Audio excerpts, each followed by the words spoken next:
What's on Etsy? A Friday the 13th Part 4, the final chapter, final scene, replica mask by artist Creep in the Attic.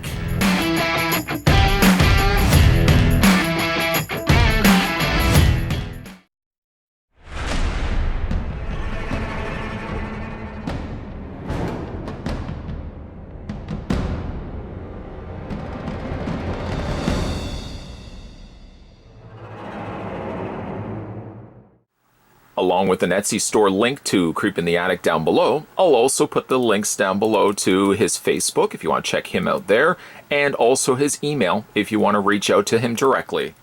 To come included with this gorgeous mask, you get yourself a business card. This is from the artist Devin W. or Devin G. Wemple, special effects artist. He has a Facebook if you want to follow him over there. It's Devin Wemple FX, and of course his Etsy store is Creep in the Attic. I'll put all that information down below. And there is his email address and phone number if you wanted to reach out directly to the artist. Flipping the card over, astoundingly, he has all this to his credit: sculpting, molding, life casting, prop fabrication, prosthetic application, makeup application, creature design, denture fabrication, and latex mask fabrication. He's like the go-to of guys when it comes to all the behind-the-scenes makeup effects and practical effects that you see in horror films. His custom work, film quality, and it's also guaranteed satisfaction. That being said, we'll go ahead and take the mask off the mannequin head, and we'll just move that to the side. There we go.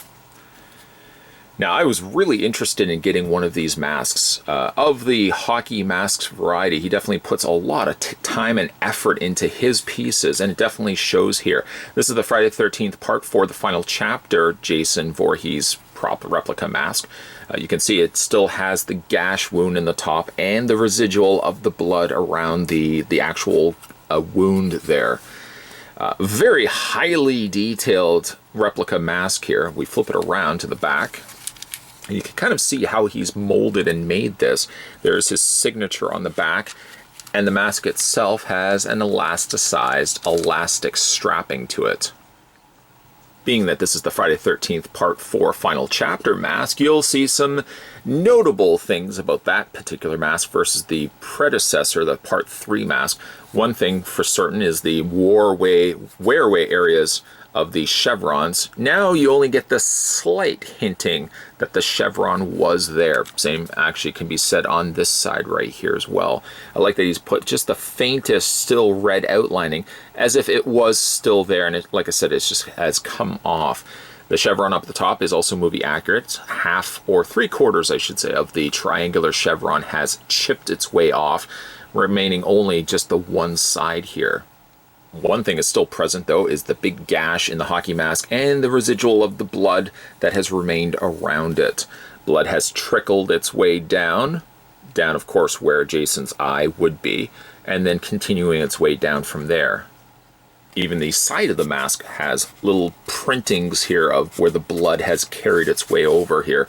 It's not as bright and as deep of color of the red as it is here, but you get just these little faint little outlines here, these little faint printings here, where the blood has just sort of come down and probably has just been worn away in the process. Speaking of wear away, really nice work that he's done here on the bridge of the nose.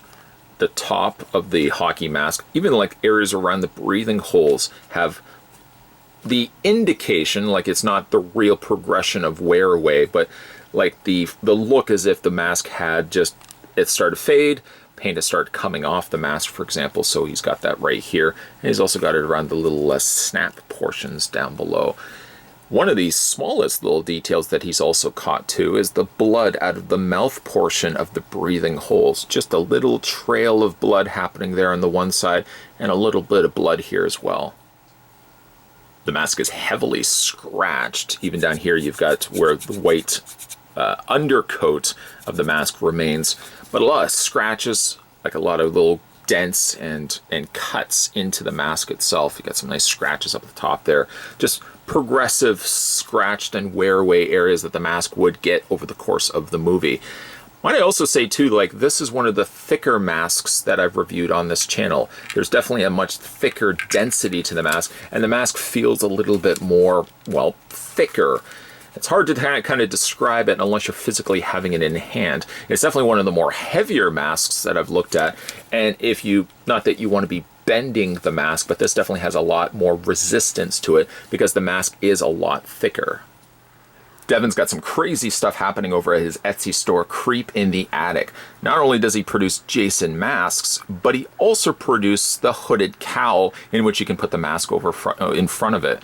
One of the really cool ones that he'd done, and I would definitely like to pick this one up for myself, is the Jason Goes to Hell, where he's done not only just the mask, but he's also produced the cowl that you can wear over your head and then put the mask in front of that. This is one of those artists that is a jack of all trades. Not only, again, is he producing just the mask, but he's producing all the things that you would want to have in your collection simply for displaying it, or if you want to wear them out. He's definitely one of the better artists if you want to look to get the movie accuracies in Jason's mask. This one is really a spectacular sight. Not only is it feels thicker, it's like one of the thicker masks I've looked at on this channel, but it definitely has a lot of paint and very intricate care and details added to the actual mask itself. Again, if you guys are interested in picking this one up for yourself or checking out some of his other works, I'll put the link down below to his Etsy store. It's CreepintheAttic. I even really like the name as well. Today we were having a look at artist Devin G. Wemples. This was the Friday the 13th Part 4, the final chapter, Jason Voorhees replica mask, which, again, it's hard to kind of gauge that through videos, but physically getting this in hand, it is an absolute sight to see. A terrifying sight, of course, if you came across somebody who was wearing this, but a really spectacular sight in hand.